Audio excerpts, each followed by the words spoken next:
Welcome back. I hope you are enjoying this 30 days of emergency preparedness collaboration. We've had so many great videos and more great videos to come from some fantastic channels. And I'm sure you don't want to miss any single one, so I do have a playlist, but I also have the dates and when those videos will appear down below this video. So make sure you're checking out all the 30 days of emergency preparedness videos. But today, I'm going to talk about something that I don't see discussed very much in prepper channels. And it is a for sure SHTF personal one. And that is, it's inevitable. We all are going to die sometime. Now, this might make us a little, uncomfortable talking about it. And for you younger people out there, you're thinking, well, it ain't going to happen to me yet. I mean, the average age this year, I guess it went down slightly. It's now 78, where it was 79 the year before. And women generally live longer. But you know what? Unfortunately, death can come knocking at your door at any age. I mean, just watch the news. People died in that unexpected floods from Hurricane Ida. How many lethal car accidents are there every day? I mean, a lot of things can happen, and you just never know if you'll be here tomorrow or not. So why haven't you prepped for that? I mean, you should. We're going to go through some of the basic things that you should do now to make sure life is easier for your loved ones when you're gone. Now, we have to talk about some legal documents. And I'm not starting with a will. Not that that's it is very important. But to me, the most important thing is your medical advance directive, or what is also called a living will. This is the document that tells your healthcare providers and your family what you want done with your body, your health, at the end of your life. And let me give you an example. My son and I, my youngest, he was only 10 years old. We had been over in Germany visiting my husband, who was doing some work there. And we got home, and the next day I get this call from one of my best friends who also married one of my favorite cousins, and letting me know that my cousin Jack has had a tremendous heart attack. He's in the hospital. It doesn't look good. So we spent many days, I think he was there 5 days, and the healthcare providers are basically saying, he's not coming back. He's in a coma, basically brain dead. What do you want to do as a family? Well, my girlfriend just was so full of anxiety, everything else. She just didn't know how to make that decision. And she asked me to, because as she put it, you've known him since the day he was born, I only knew him when he turned 18. So I had to make that decision. And you know how hard that is, because you wonder, are you making the decision he would want made, or are you making the decision you would want somebody to make for you? Anyway, we did what they kind of call pulling the plug, and he did die. But it's a terrible thing to leave to your loved ones to make that decision. Make it for them so they don't have to agonize over, did they do the right thing? So in your advanced medical directive, you're going to specify, do you want to be put on a ventilator? Do you want CPR? Do you want surgeries when it's only going to extend your life maybe a small amount of time? Do you want to donate your organs? All those type of things are in your advanced medical directive, so your family knows how to handle something if this happens to you. So to me, it's a very important document. But to me, even more important than the written document, which should be given to your lawyer, to your loved ones, and to the hospital and your healthcare providers, is to talk about it with those around you. Let them really know what your wishes are. Not just they discover a document. Let them know what you want. It is so valuable. Trust me on this. And your health could change or other things change. Like maybe you were totally against the ventilator, but now looking about COVID and everything, wow, geez, some people are surviving because of the ventilator. Should I not have that? Should I say, yes, it's okay with a ventilator? You want to just periodically review this document and make sure it matches up with your health at the time and your wishes.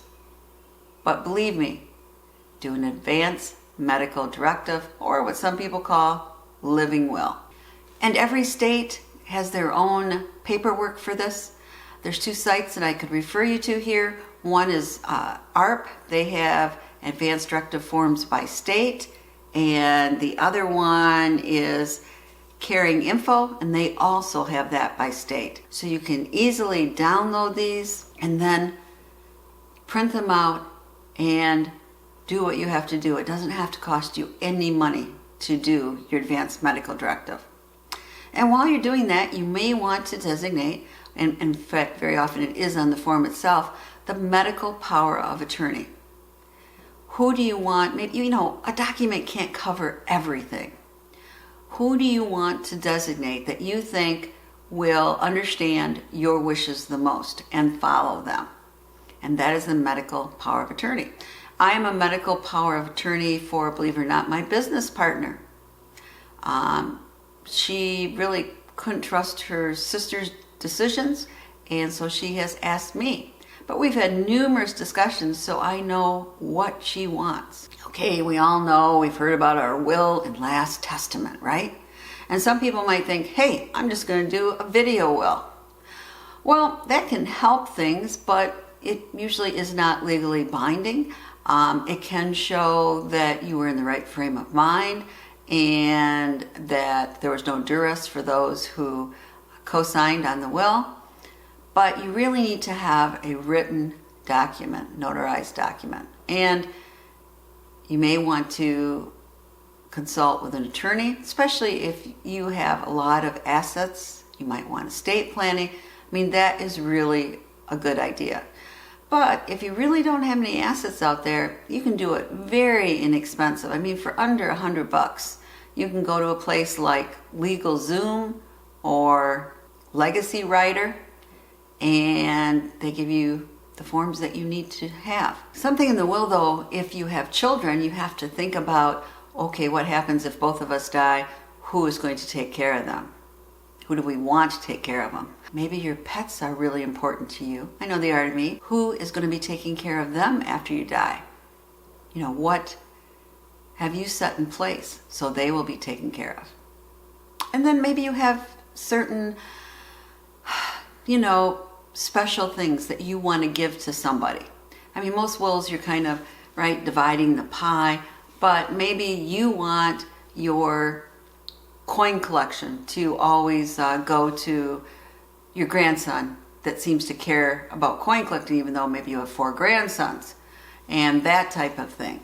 Although I think it's better to give away those things before you die, and those are the things that someone can get really upset why you gave one person your diamond engagement ring, but you didn't give her sister it, blah, blah, blah. So carefully consider these things, but think about having a written last will and testament. One more legal document, and that is durable power of attorney. And that is somebody while you're still alive, but in a state where you can't make decisions, let's say like a coma, they have the power to go into your assets, go into your checking account, pay bills, that type of thing. As soon as you die, that person has no power, and it goes to the executor of your estate. And one other thing to think about is funerals, right? Do you have the money saved up so your family won't have to do a GoFundMe to pay for that funeral, or you have life insurance? Do you know an average burial funeral in Michigan is $7,855? And if you want to be cremated, it's $5,305. Still a lot of money. And you may want to specify what you want in your funeral plans. Maybe you want to have Motown music played or whatever. You can specify that, and usually this is done in your will. And again, talk about what your preferences are.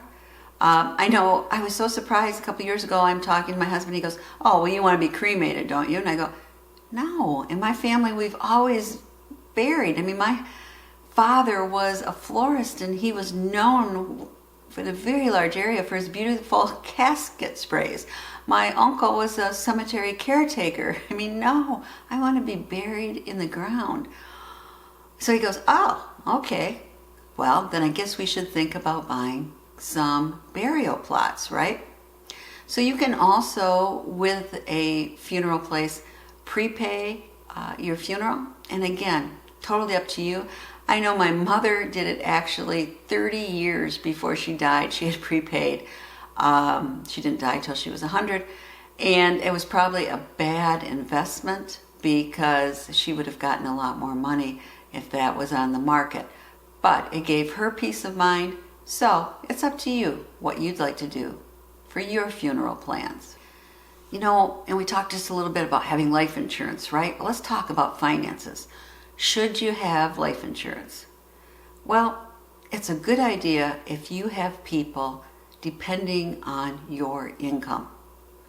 Children, spouse, then it's a good idea to have life insurance so you can assure their quality of life after you're gone. Now, I had life insurance for a 20-year term policy when we bought this house.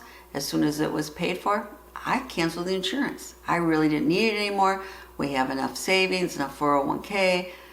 So we just had a short-term policy. And I really don't know a lot about life insurance. There's that whole life, cash value, term, whatever. Just be careful and determine what you need and talk to somebody you trust. Now, one of the things we preppers talk about is having a cash stash, right? Have some real money put away someplace in case the ATMs don't work and your Visa and your debit card won't work. Well, that's a great idea. I have a cash stash. I think most preppers do. But what happens if you die? Does anybody know where you keep it? I mean, are you putting it in an old coffee can and your niece and nephews come in and throw everything away and there goes your cash stash too? I mean, here's an example. Person bought a couch from Goodwill and they found, look at this, I think it was $43,000 in that couch. Now, what made this so remarkable is the gentleman who bought it, he was not a wealthy man. He found that cash and he actually asked Goodwill to locate who donated the couch, and he gave it back to the estate of that person. Now that is amazing. But the point is, be careful where you stash your cash, or your cash stash might end up to be trash. And another thing that's important, someone at work, their uncle died, and their aunt had never ever paid a bill in her life. The uncle handled it the whole time. She didn't even drive a car. I mean, she was just like catatonic almost. It was like she didn't know how to do anything. What would she do? And you know what? I would blame the uncle on that. He should have instructed her on how to do things. And we all have to remember that. If we do something in the household, make sure somebody else knows how to do it too. Have some, what we always call, cross-training. Really, really important. The other thing that's important, I mean, you need passwords, right? Passwords to get into everything now. Well, what happens if you die? Who has the passwords? Do you want to keep a listing of them and give them to a trusted family member? What are you going to do? And I'll give you an example. My girlfriend's brother was in his 40s, and he was eating at a restaurant, went outside a minute, he said he needed some fresh air, and dropped dead of a heart attack. Wow. So he had been divorced for many years, had no children, so my girlfriend was the executor of the estate, and what she went through, because, Everything's digitized now. She had no idea what the passwords were to get in, what bank did he use, where is his car title, all that kind of stuff. It was really, really hard. It would have been so much easier if at least she knew his password to his computer. So think about that. And one of the things that I think is important is having what we always call the grab and go binder. And I have a video on it. I think you'd find it very helpful. It's an older video, but I still think it's very good. And this is a binder that you keep important papers in, or at least copies of important papers.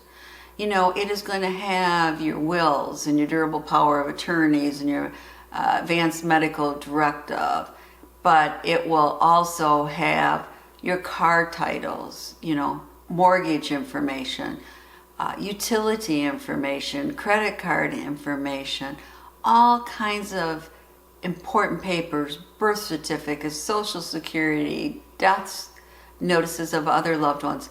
All those type of things is kept in one binder, and you can grab and go. That's why I call it that, because if something happens, you hurry up and take that and it's with you, and you have your important documents. And you might also want to have a digital copy of those.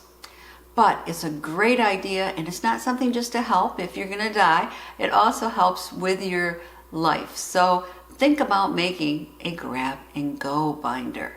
Well, maybe you're the one that's really been prepping in your household. Does the rest of your family know where your preps are and how to use them? I think Prepper Nerds, I have his software for inventory, and I find it even more valuable for my prepping supplies than I even do my food stash, because I have it outlined exactly what it is, what it can be used for, and where it is. And I think that's really important. Keep a list of those in that grab and go binder, along with maybe some info where you keep the manuals for your preps. But anyway, make sure others know how to use your preps and where to find them. And now we're going to talk about something, relationships. There was an old movie, it was the 70s, called Love Story. It was a terrible book, and it really wasn't a great movie. But the catchphrase was, love means never having to say you're sorry. Baloney! You do need to say you're sorry, and you need to mend relationships and work on them with all of your loved ones. It's important. So don't wait until you find out you only have a couple months to live. Mend them now. Have good relationships. It's really important. And don't spend all your time on YouTube instead of doing something with your family, right? And then there's the spiritual. That to me is a very personal thing. You know what your beliefs are, and you know what you have to do to abide by your beliefs. So make sure everything's in order. So something else is stuff. I don't know how else to categorize it. If you've ever had someone die and you have to go through all their belongings, there can be a lot of stuff.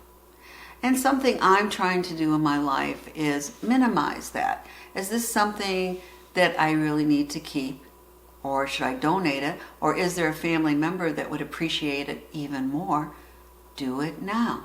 And to give you an example, my husband, who's still alive, for some reason, and he hadn't skied in, over 10 or 15 years, had kept all his ski magazines. Piles of these in a cabinet from the 70s, maybe early 80s. And I kept wanting to throw them away.